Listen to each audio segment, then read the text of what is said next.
Have you ever wondered how a healthcare trust can receive millions for providing good care while being linked to a tragedy? Well, today we dive into a shocking story that raises serious questions about accountability in our healthcare system. Make sure to stick around, like this video, and subscribe for more eye-opening content. In a disturbing revelation, the University Hospitals of Morecambe Bay NHS Trust has come under fire after receiving a staggering £2 million intended to promote good maternity care, all while being implicated in the avoidable death of newborn Ida Locke.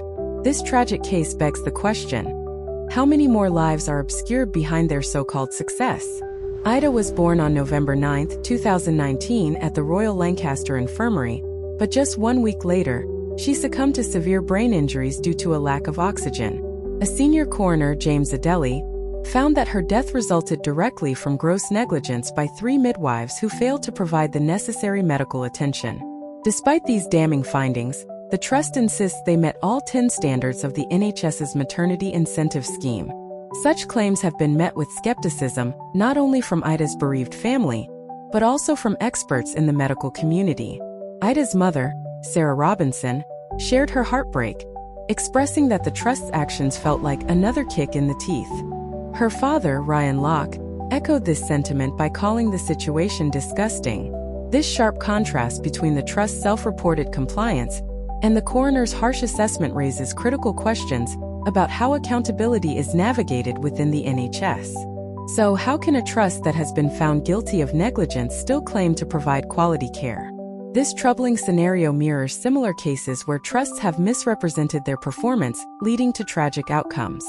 The maternity incentive scheme, which is intended to promote safety, has faced heavy criticism for allowing institutions to falsely portray the quality of their care.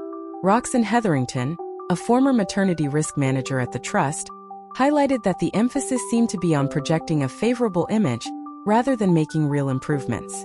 Dr. Bill Kirkup, who previously uncovered severe systemic failings in maternity care, pointed out that many trusts are more concerned with self-presentation than actual progress.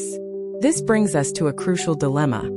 Are we witnessing a systemic failure in the NHS that values financial incentives over patient safety? The implications extend far beyond Ida's heartbreaking story.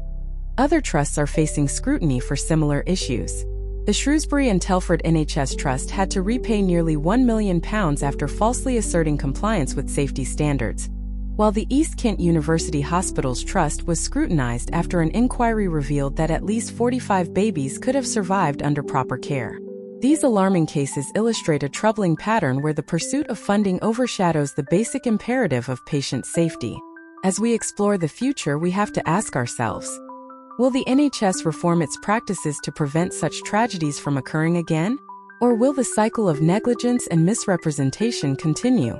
The shadow of the infamous Mid Staffordshire scandal looms large, reminding us that systemic failures within healthcare can lead to devastating consequences.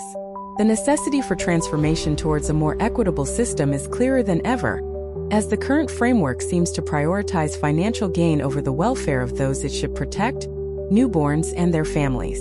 The time for change is indeed now, as the voices of the affected demand true accountability and meaningful reform.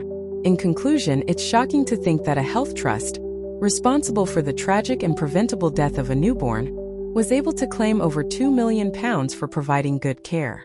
This incident underscores the systemic injustices entrenched within our healthcare system, where the pursuit of funds can overshadow the lives at stake. It raises unsettling questions about the accountability of power structures that seem to favor self-interest over authentic improvement. If institutions meant to safeguard life can so easily manipulate assessments for financial gain, what does that say about the future of care for the most vulnerable among us? Let us know your thoughts in the comments below, and remember to like and subscribe so we continue to shed light on these critical issues together.